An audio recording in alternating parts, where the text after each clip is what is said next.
Sudah.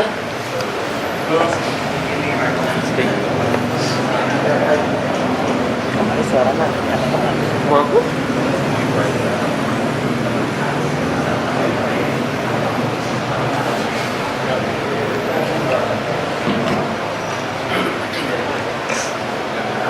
Assalamualaikum warahmatullahi wabarakatuh. Alhamdulillah. Nahmaduhu wa nasta'inuhu wa nastaghfiruh. Wa na'udzu billahi min shururi anfusina wa min sayyiati a'malina. Man yahdihillahu fala mudilla lahu wa man yudlil fala hadiya lahu. Asyhadu an la ilaha illallah wahdahu la syarika lahu. وأشهد أن محمدا عبده ورسوله. Kita mulai pembacaan kitab Tauhid yang diserahkan oleh Syekh Utsaimin. Awalnya kitab ini berupa muhadharah seperti ini. Kemudian salah satu jamaah murid beliau menulis apa yang beliau sampaikan di Masjidil Haram. Ditulis dan dijadikan kitab ini. Oleh karena itu dalam kitab ini agak berbeda dengan kitab-kitab beliau yang lain. Karena kita tahu ucapan pembicaraan langsung muhadharah dengan nulis kan beda. Kalau nulis kan pakai mikir dulu, apa yang akan ditulis mikir dulu. Kalau ngomong kan nggak terus saja, maka salah ucap, salah omong itu biasa. Walaupun salah tulis juga mungkin, tetapi kemungkinan itu kan lebih kecil. Kemudian jika salah kan bisa dihapus, bisa bisa dihapus, diganti. Kalau ceramah kan tidak bisa, udah keluar dari mulut ya udah seperti itu. Nah, oleh karena itu kitab ini melewati beberapa editan oleh beliau. Saya kira ini yang terakhir Kitab ini editan yang terakhir. Mudah-mudahan lebih sempurna dari yang sebelumnya.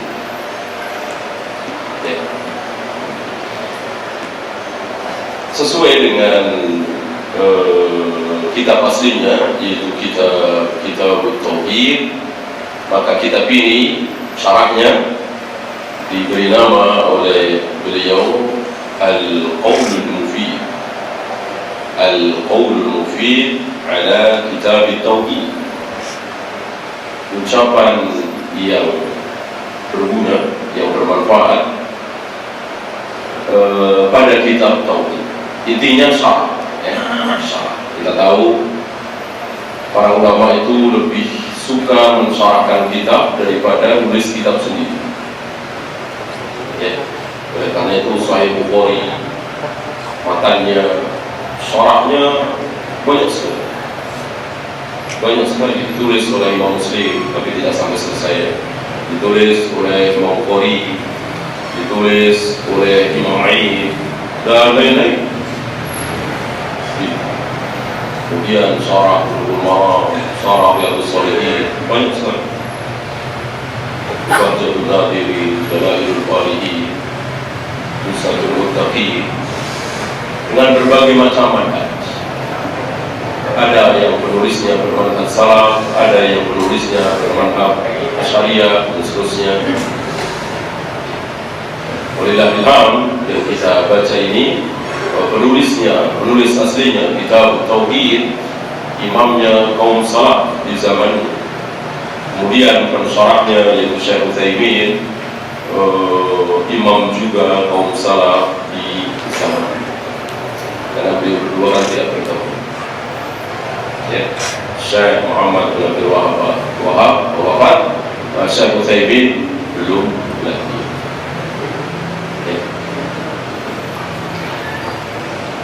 Kitab Tauhid lam yudhkar fin nusakh allati bi aydina khutbatun lil kitab. Kami tidak menjumpai, kata Syekh Utsaimin, kami tidak menjumpai ada khutbatul kitab. Biasanya kitab itu ada khutbah nih. Kalau kata kita pengantar, pembukaan, ya, kita pengantar. Nah, ini tidak, langsung saja kita tauhid. Ya, tidak ada. Mungkin hilang, karena tulisan hilang itu sangat mungkin di dalam naskah-naskah ini. Kita tahu Musnad Besar milik muridnya Imam Ahmad, Baqi bin Makhlad, punya musnad yang sangat besar, hilang entah kemana. Musnad itu sudah tidak ada lagi di muka bumi sekarang. Dicari-cari oleh para ulama, tidak ada. Padahal itu musnad besar sekali, lebih besar dari Musnad Ahmad, lebih besar dari milik guru. Ya, tidak ada, tidak.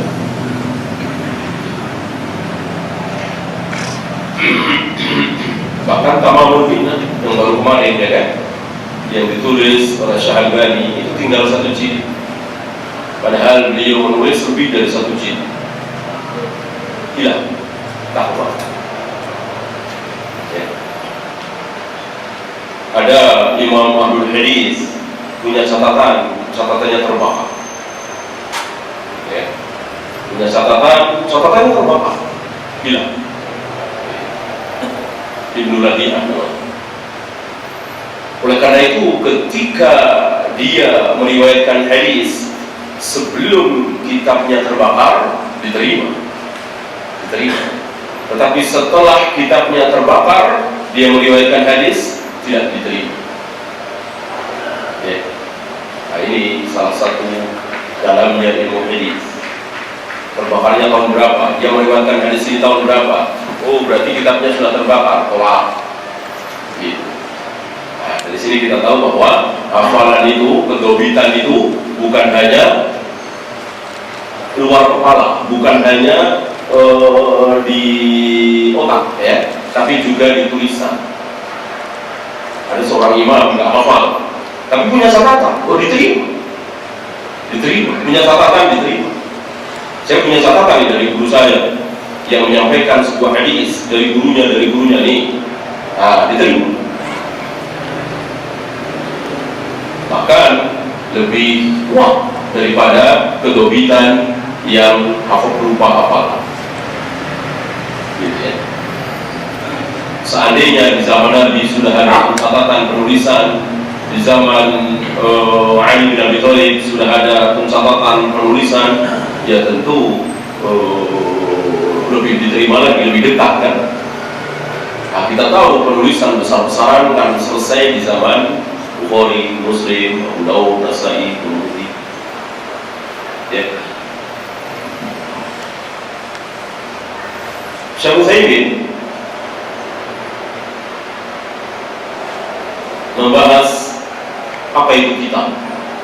Kita sudah tahu apa itu kitab. Wal kitab bermakna maktub. Kitab itu sebetulnya artinya tulisan, kitabatul, ya kan? Tapi maknanya maktub, yang ditulis. Kan kitab, apa yang ada di depan kita ini, kitab yang ditulis, ya. Jadi kitab bermakna maktub. Seperti alim bermakna alim, khabir bermakna khabir.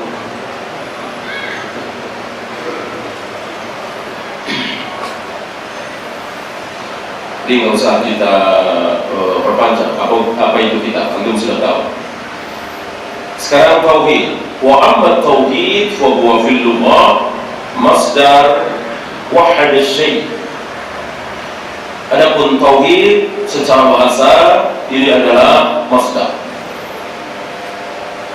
Kita tidak mudah menerjemahkan apa itu masdar.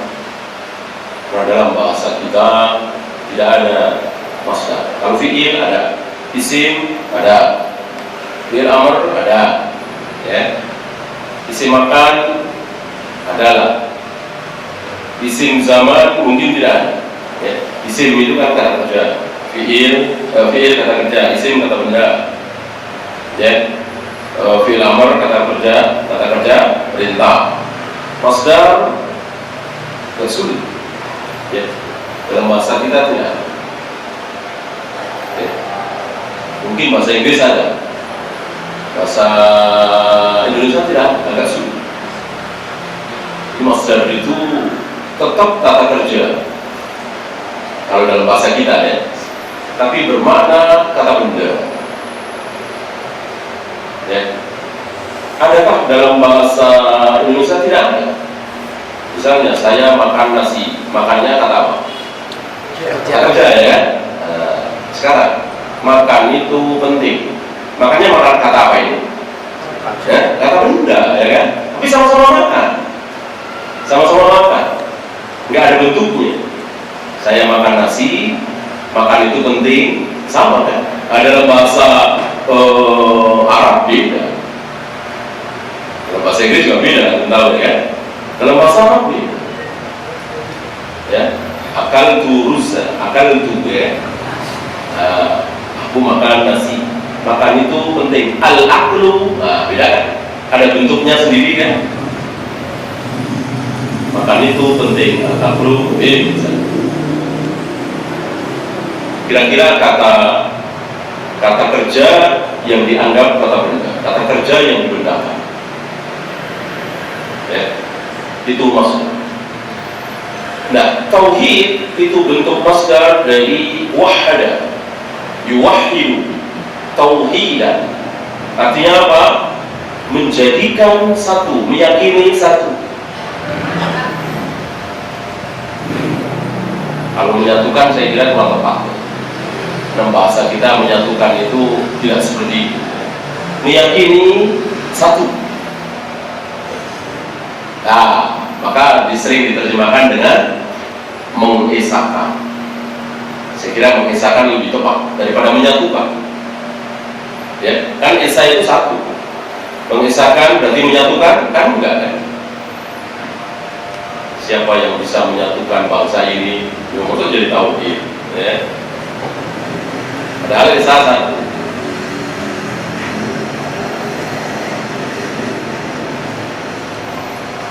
Mentauhidkan artinya meyakini bahwa sesuatu itu hanya satu.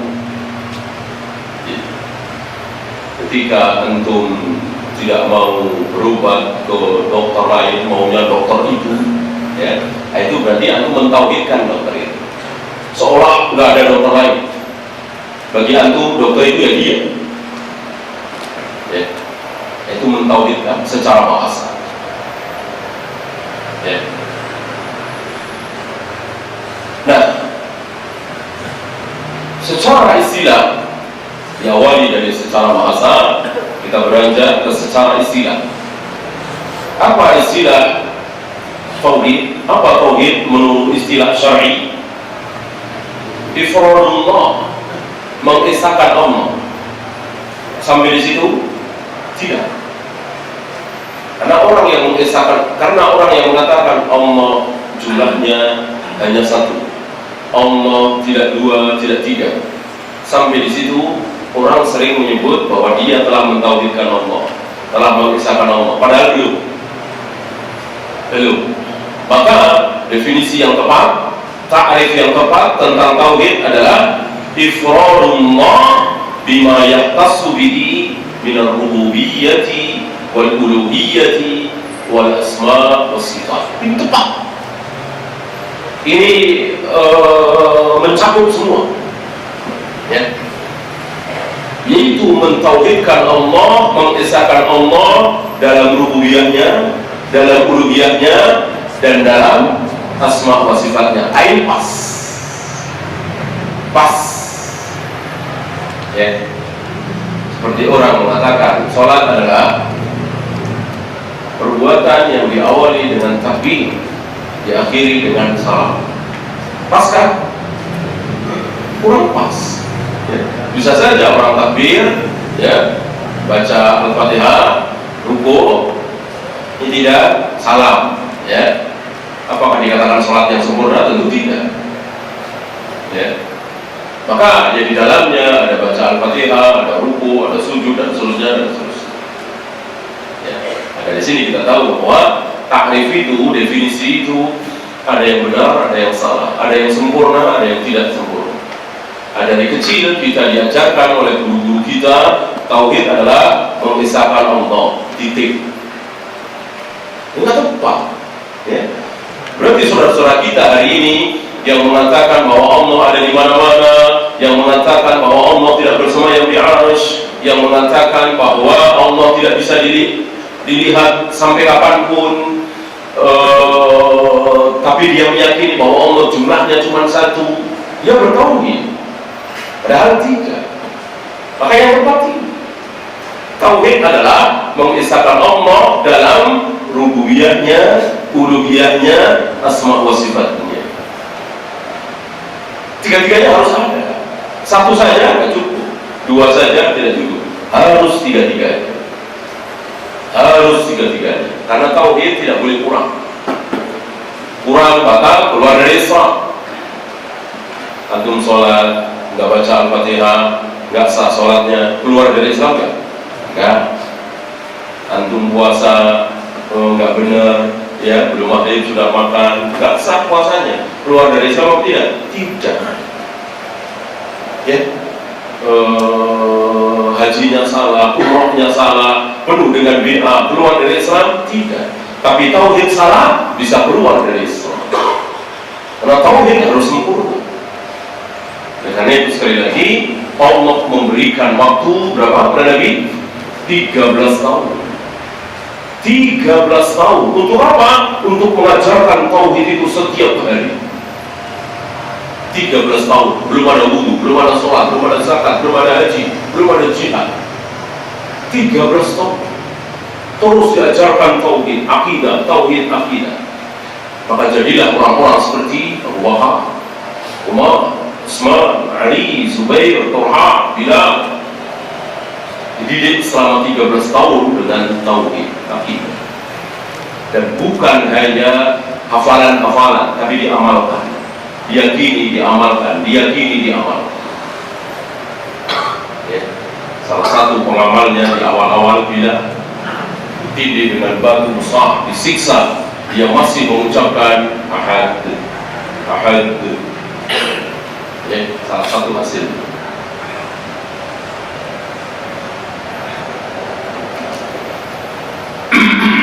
Jadi tauhid yang benar adalah mengisahkan Allah dalam rububiyahnya.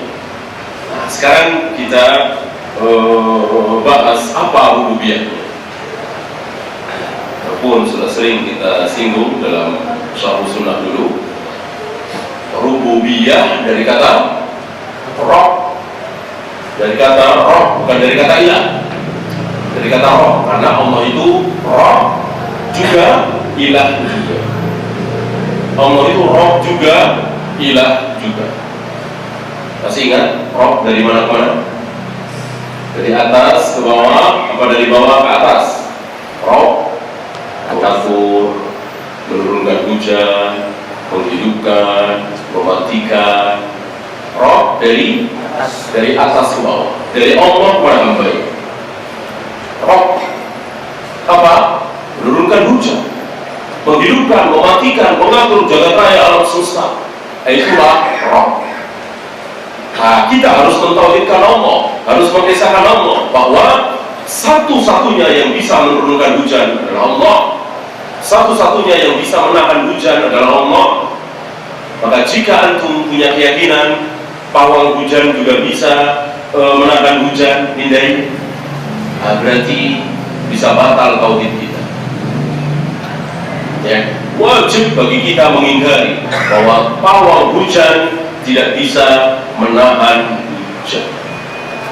Kalau kita percaya, bisa batal tauhid kita. Rububiyahnya ini baru rububiyahnya, belum uluhiyahnya, belum asma wa sifat. Masa baru rububiyah saja sudah batal? Betapa rapuhnya tauhid kita. Lihat Abu Jahal Abu Lahab saja, tauhid rububiyahnya lurus. Yang tidak lurus, yang uluhiyah, asma wa sifat. Masa kita baru rububiyah tidak lurus? Ya.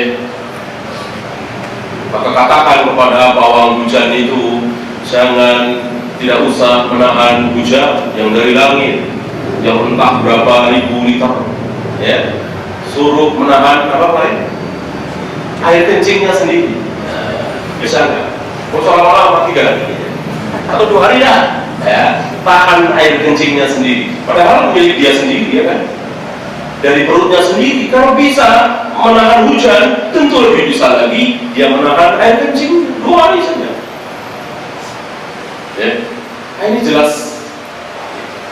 Maka kepada orang-orang yang seolah mau menyaingi Allah Rabbul Alamin, berikan pertanyaan yang tidak diduga-duga. Ya, kalau yang bisa diduga, mereka bisa minta tolong sama setannya. Ini rumah dia menghadap kemana? Oh, ke barat. Rumahnya catnya warna apa? Oh, biru. Jendelanya ada berapa? Bagian depan ada 5. Langsung bilang sama saya, Bapak rumahnya menghadap ke barat kan? Warna catnya biru kan? Jendelanya ada 5 kan? Tahu. Dia sudah minta tolong sama setannya, sama jinnya. Nah, maka kagetkan dengan sesuatu. Ya, nggak usah kejauhan rumah saya, Pak. Ini di saku baju saya ini ada berapa ribu duit saya. Kan dekat sekali ya, agak transparan nih. Kaget, setannya nggak siap. Gitu. Padahal nggak ada duitnya di kantong kita misalnya kan. Enggak Pak.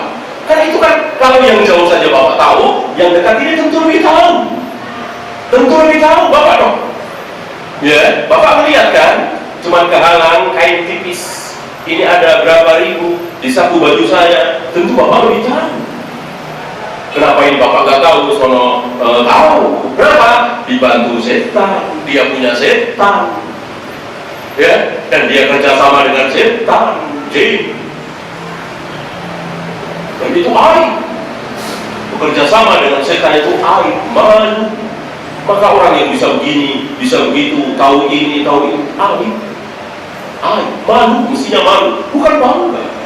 Kecuali para nabi dan rasul. Kalau para nabi dan rasul memang dikasih tahu oleh Allah lewat Jibril alaihi salatu wassalam. Tapi para kahin, para dukun yang ngasih tahu siapa? Setan. Jin-jin itu setan. Jin yang berbuat seperti itu berarti setan. Sama dengan manusia, ketika berzina dia jadi setan, ketika minum khamr dia jadi setan, ketika menghalang-halangi orang sholat dia jadi setan. Nah, setan itu sudah kita bahas. Setan itu tidak ada zatnya. Setan itu tidak ada zatnya, tidak bisa dipegang, tidak ada zatnya. Yang ada zatnya itu manusia, jin, malaikat. Setan itu sifat, bisa menempel pada manusia, bisa menempel pada jin. Ayatnya kan jelas, minal jinnati wan nas. Jadi setan itu nggak ada zatnya, setan itu sifat. Kalau menempel pada manusia kita bisa lihat, kalau menempel pada diri jin kita nggak bisa lihat. Gitu ya.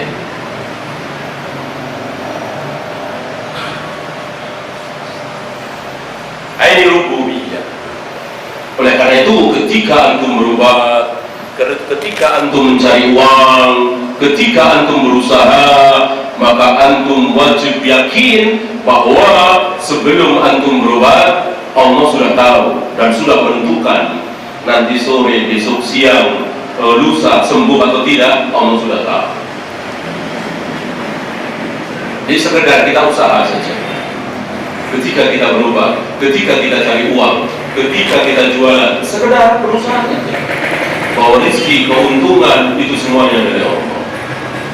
Ini wajib kita yakini kalau kita bertauhid rububiyah. Sehingga dalam usaha kita tidak akan menghalalkan yang haram, ya kan? Buat apa yang haram kita halalkan? Buat apa kita melakukan yang haram? Kan sudah ditulis oleh Allah. Ini menambah keyakinan kita untuk melakukan yang halal saja. Ya, ngapain saya bohong bilang kami satu padahal kami dua? Ngapain? Kan laku atau tidak, untung atau tidak, Allah sudah tulis. Kenapa mesti bohong? Gitu. Ya. Loh, kalau begitu kenapa kenapa mesti jualan? Ya kan disuruh oleh Allah. Kan usaha itu kita wajib, ya kan? Allah dan Rasulnya yang menyuruh kita usaha. Ketika seorang sahabat datang ke masjid, untanya tidak diikat. Nabi bertanya, kenapa tidak engkau ikat? Sahabat ini menjawab, aku bertawakal ya Nabi. Kata Nabi, kalau mau bertawakal, ikat dulu. Itu namanya tawakal. Dari sini kita tahu bahwa usaha itu wajib. Usaha itu wajib. Maka membiarkan motor kita tidak terkunci, membiarkan mobil kita tidak terkunci, nggak pakai alarm dan seterusnya, ini keliru karena kita disuruh usaha. Adapun sudah usaha kok hilang juga, inilah takdir. Mudah kan? Nah, maka ngapain usaha yang haram? Karena kan sudah ditulis. Kalau usaha yang halal, memang itu dalam rangka kita taat kepada Allah dan Rasulnya, kita wajib berusaha. Usaha bagaimana maksimalnya? Maksimal. Ya, mungkin kunci setang saja belum cukup, tambah kunci ini, kunci itu, boleh. Usahakan maksimal. Yang tidak boleh menghalalkan yang haram, itu yang tidak boleh. Usaha maksimal mati-matian boleh, asal tidak menghilangkan kewajiban. Waktunya sholat, waktunya jamaah, ya. Di luar itu dia selalu terus menekuni pekerjaan. Orang-orang nyantai jalan-jalan dia nggak mau, orang-orang refreshing dia nggak mau, nggak berdosa. Ya, kalau nggak capek, ya, nggak berdosa. Yang berdosa antum tekuni kerjaan antum, azan duhur terus dilanjutkan, azan asar terus, nah itu yang berdosa. Kenapa kita tahu ini semua? Ya dengan ini. Ya, jadi usaha maksimal itu boleh. Lihat Abdurrahman bin Auf. Diriwayatkan Abdurrahman bin Auf itu tempatnya adalah masjid. Ketika sholat berjamaah dan ada di majelis Nabi, kemudian jihad. Ketika ada panggilan jihad, kemudian di rumahnya tentunya setiap hari bersama keluarga. Selebihnya pasar. Berarti kan kuat sekali. Ya, kalau di masjid nggak ada, di rumahnya nggak ada, tidak sedang jihad, pasti di pasar.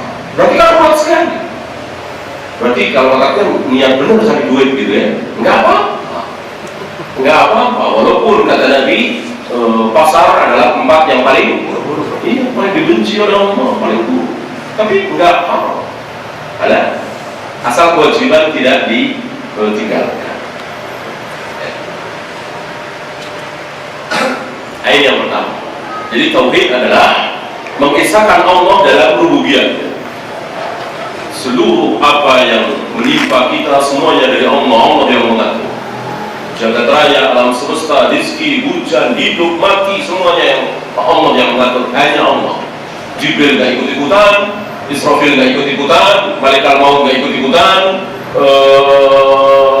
semuanya nggak ikut, Rasulullah nggak ikut-ikutan, kecuali sekedar melaksanakan perintah Allah. Seperti malaikat, sekedar melaksanakan perintah Allah. Ya, nggak ada mendahului, bahkan usul saya enggak. Ya Allah, ini si fulan masih 3 tahun lagi ya Allah, tapi kurang ajar banget ya Allah. Ya. Kalau sekarang ini gimana ya Allah? Nggak ada malaikat seperti itu. Nggak ada. Jadi malaikat Allah betul-betul mengikuti ajal yang telah ditulis oleh Allah Rabbul Alamin. Sedetik saja tidak bisa maju, tidak bisa mundur. La yasta'khiruna sa'atan wa la yastaqdimun. Ini nggak ikut-ikutan, nggak ikut andil, hanya melaksanakan perintah.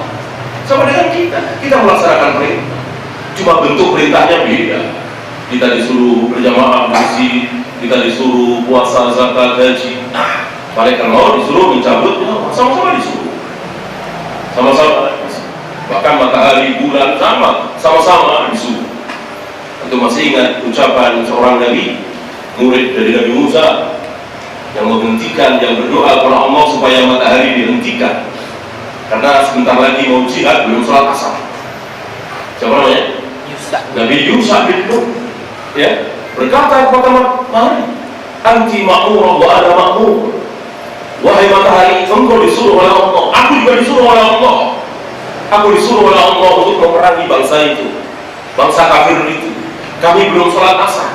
Engkau sama juga disuruh. Aku disuruh oleh Allah, engkau juga disuruh oleh Allah. lalu minta kepada Allah, ya Allah, tahanlah matahari agar ada waktu buat kami untuk sholat asar, kemudian jihad. Karena sebentar lagi matahari tenggelam. Matahari tenggelam hari Jumat waktu itu ya.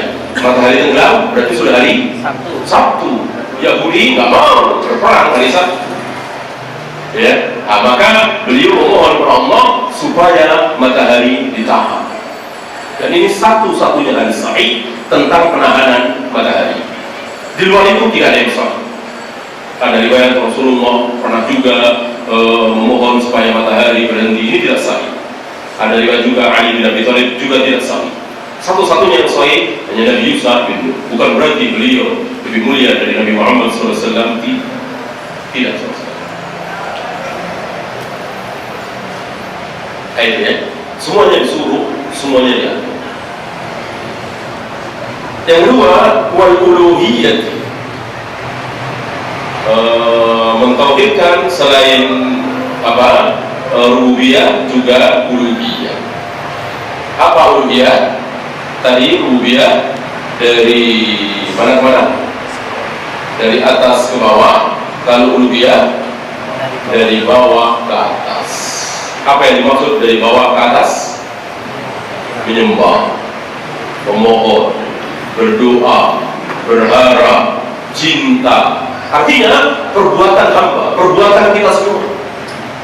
Kalau rububiyah perbuatan Allah, menurunkan hujan, menghidupkan, mematikan, mengatur jagat raya alam semesta. Nah, itu perbuatan Allah. Kalau uluhiyah perbuatan kita, menyembah, berdoa, memohon. Itu sama, harus kepada Allah saja. Maka ketika kita sholat untuk Allah juga, untuk yang lain juga pujian, disebut syirik. Walaupun disebut syirkul asghar, syirik yang kecil. Ya, saya kira itu sudah sering dengar pembahasan tentang uluhiyah. Ya, dari bawah ke atas.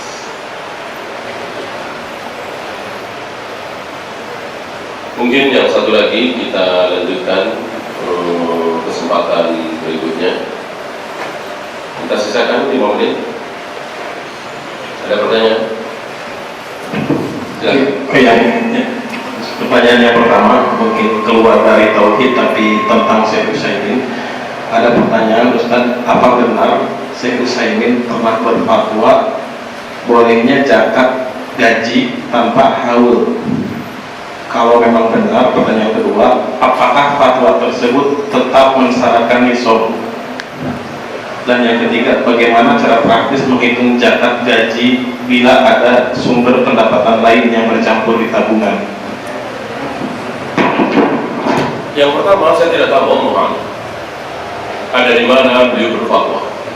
Kan tinggal ngecek gampangnya di kitab beliau yang mana. Ini yang pertama. Seandainya betul bahwa beliau berfatwa seperti itu, maka fatwa adalah bukan dalil. Apakah kita beragama berdasarkan fatwa? Tentu tidak. Kalau kita beragama berdasarkan fatwa, bingung kita. Ya, Imam Malik pernah berfatwa puasa 6 hari di bulan Syawal nggak ada. Itu bisa lihat di kitab Al-Muwatta. Beliau juga pernah berkata bahwa dalam sholat semua duduk iftirash, nggak ada tawafnya. Tentu kita semua tahu ini sama. Syahladani pernah berfatwa bagi makmum disuruh baca Sami Allahu liman hamidah juga. Padahal kita tahu bahwa yang baca Sami Allahu liman hamidah adalah imam. Makmum menjawab dengan Rabbana wa lakal hamd. Doa seterusnya. Ya, banyak sekali fatwa yang jelas salah. Namanya manusia. Dalil adalah qala Allah wa qala Rasul ala fahmi sahabat. Itu dalil. Kita beragama dengan dalil, bukan dengan fatwa. Yang ketiga, bahwa fatwa khusus wajib untuk yang minta fatwa. Fatwa itu wajib dilaksanakan oleh siapa? Yang minta fatwa. Adapun yang tidak minta fatwa nggak ada urusan. Ya. Misalnya seseorang masih perokok, misalnya ya. Dia nggak tahu sebetulnya rokok ini haram apa makruh saja. Ada yang bilang haram, ada yang bilang makruh. Kalau haram, saya akan berhenti, kata dia. Tapi kalau makruh doang ya, saya juga ya, enak-enak. Maka dia nggak yakin, maka dia minta fatwa. Dia datang ke MUI misalnya, dia datang taruhlah ke seorang ustadz yang dia sikoh, dengan tujuan kalau haram dia berhenti. Nah, dijawab oleh ustadz itu atau oleh MUI atau oleh siapa yang penting dia sikoh ya. Dijawab haram. Bawa dalil atau nggak bawa dalil nggak masalah. Yang penting dia sikoh ya. Maka wajib dia berhenti. Gitu ya. Nggak boleh dia entar dulu dah, nanya yang lain lagi. Nanya yang lain. Nanya ustaz kedua, jawabnya haram. Dia nanya lagi ustaz ketiga, haram. Dia nanya lagi ustaz keempat, halal, makruh doang. Ini dipakai. Ya, kan saya ngikutin ulama. Ini nggak boleh. Ya, hawa nafsu itu. Itu banyak hewan kita yang kayak gitu. Ya, dia pingin nih masjid ini boleh jualan beli sebelah sini. Jualan beli, dia cari. Dia telepon ustaz ini, jawabannya nggak sesuai. Telepon ustaz ini, telepon syekh ini.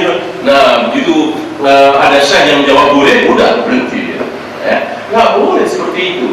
Pertama dia harus sikoh pada siapa? Ya kan? Pertama dia harus sikoh pada siapa? Dia tentukan pilihan. Ketika sudah sikoh, dia siap jawaban dari yang sikoh. Karena ini fatwa. Beda dengan mutabaroh ya. Kalau mutabaroh memang sedang adu hujah. Ini gimana? Nah, itu sifat pelajar. Sifat orang awam bukan mutabaroh, bukan dialog, apalagi jika sifatnya minta fatwa. Ketika dijawab haram, selesai. Benar atau salah urusan yang memberi fatwa. Maka saya saling mengatakan orang yang memakai pakaian ihram di Jeddah, padahal itu tidak boleh, ya kan, dari Indonesia, dan itu dia lakukan karena diberi fatwa, maka yang menanggung dosa adalah yang memberi fatwa. Ya. Jadi yang benar adalah tetap dengan Allah. Kecuali menyegerakan, boleh. Ini istilahnya ta'jilus zakat, menyegerakan zakat ini boleh. Misal haul saya jatuh di bulan Ramadan, jadi zakat saya itu setiap 1 Ramadan misalnya. 2 bulan sebelumnya tetangga saya sakit keras, dia tidak bisa membayar biaya rumah sakit ya, 5 juta misalnya. Kebetulan zakat saya sekitar 5 juta. Saya ambil 2 bulan sebelum 1 Ramadan itu, padahal jatuhnya masih 2 bulan lagi. Saya ambilkan, saya segerakan, saya pakai untuk membantu tetangga saya tadi. Nanti 1 Ramadan nanti 1 Ramadan nggak usah bayar lagi, sudah dibayarkan ya. Ta'jilus. Allah. Ini waktu habis ya. Ya. Saya terakhir lagi.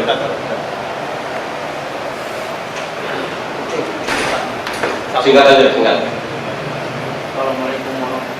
Assalamualaikum warahmatullahi wabarakatuh.